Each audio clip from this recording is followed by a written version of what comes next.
Les 4 qualités pour devenir une femme exceptionnelle, c'est tout de suite dans cette vidéo.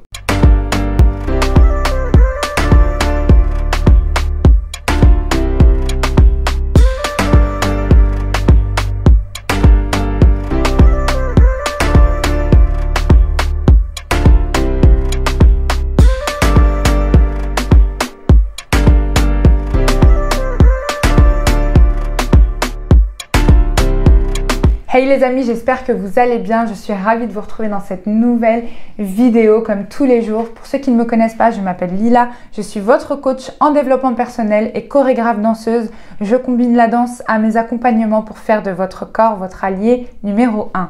Et si ce n'est pas déjà fait les amis, je vous invite à vous abonner en cliquant sur le bouton rouge, à liker cette vidéo et à activer la cloche de notification pour ne rater aucune de mes vidéos. Je vous donne également rendez-vous en barre d'informations. Vous y trouverez un cadeau gratuit à télécharger les amis. Sur cette chaîne, on apprend à devenir une femme charismatique. Alors justement, on voit aujourd'hui ces 4 qualités qui rendent vraiment la femme exceptionnelle, qui la rendent spéciale. Alors pour commencer, en numéro 1, ça va concerner un petit peu le fait de rencontrer quelqu'un pour la première fois. La femme exceptionnelle va faire preuve de curiosité. Quand je parle de curiosité, c'est vraiment une curiosité saine. Donc quand vous allez rencontrer cette personne, enfin vous l'avez déjà rencontrée, mais quand vous allez discuter avec elle justement et qu'elle va vous parler un petit peu de son quotidien, de sa vie, de son travail, etc., n'hésitez pas à vous y intéresser réellement en posant des questions telles que: est-ce que tu te sens bien dans ton métier ? Qu'est-ce qui fait que ça te plaît? Depuis combien de temps tu fais ça? Est-ce que tu envisages de faire autre chose plus tard? Qu'est-ce qui te fait vibrer vraiment dans ta vie? Ce genre de questions qui vont vraiment le pousser à se dire: ok, elle me pose des questions qui sont un petit peu hors du commun, parce qu'en général, ce qu'on peut voir quand on parle à quelqu'un, c'est: tu fais quoi dans la vie? Est-ce que tu gagnes bien? Toutes ces questions-là à bannir. Ne soyez pas dans l'intérêt, soyez vraiment dans le fait vraiment de vouloir connaître la personne. Pas pour ce qu'elle a, mais pour ce qu'elle est. En numéro 2, les amis, cette qualité, c'est vraiment de... Je ne sais pas si je peux la qualifier de qualité, mais je vous dirais d'avoir une part de mystère, de rester un petit peu mystérieuse. Ne dites pas trop sur vous, ne vous dévoilez pas tout de suite. Il y a des choses qui ne se disent pas, il y a des choses qu'on a vécues qui ne se racontent pas. Je pense que même en 10 ans de vie commune, on ne connaît pas tout de son ou sa partenaire. Donc restez mystérieuse. Donc si vous êtes sur une première rencontre, n'hésitez pas à parler de ce que vous faites dans la vie, de vos sorties, etc. Mais tout ce qui est relations passées, des choses qui peuvent vous desservir au futur, n'en parlez pas. Donc ne vous dévoilez pas tout de suite. Laissez aussi l'opportunité à la personne de faire connaissance avec vous et surtout de vous donner envie de vous connaître davantage. Et plus tu auras cette part de mystère en toi, plus tu vas intriguer la personne qui est en face de toi. Et c'est là qu'elle va se dire: elle n'est pas comme les autres. Il y a un truc qui m'intéresse chez elle. Elle est mystérieuse, justement.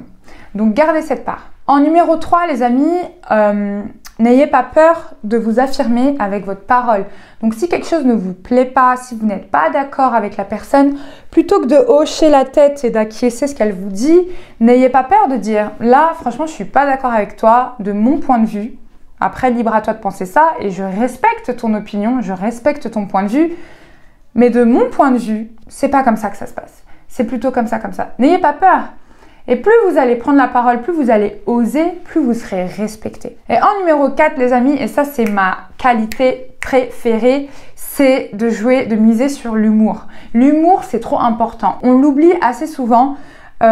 Parce que tout de suite on veut se donner une image de fille bien, de fille sérieuse, de fille belle, de fille souriante, mais on est plus naturel au final. Et l'humour, ça permet juste de s'ouvrir à la personne. Et c'est même par l'humour des fois qu'on peut faire le premier contact, on peut faire le premier pas.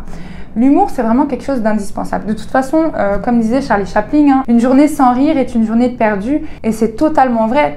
Parce que si vous êtes dans une conversation avec une personne et qu'à aucun moment vous décrochez un sourire ou peut-être un petit rire, je trouve que c'est assez triste. Le but dans les relations, dans les rapports, c'est quand même que ce soit assez joyeux. Donc n'hésitez pas à miser sur l'humour, n'hésitez pas à faire des blagues second degré. Voilà, on ne vous demande pas d'être d'être méchante ou sarcastique, mais allez-y, n'ayez pas peur de faire des blagues et comme ça vous allez marquer les esprits, croyez-moi. Mais pour cela, ça nécessite encore une fois les amis d'oser. Donc osez faire rire et si vous faites rire, la personne qui est en face de vous, croyez-moi les amis, vous marquez des points. J'espère que cette vidéo vous aura plu les amis. N'oubliez pas de télécharger en barre d'informations votre cadeau gratuit. Et moi je vous dis à demain pour une nouvelle vidéo et d'ici là, prenez soin de vous. Ciao.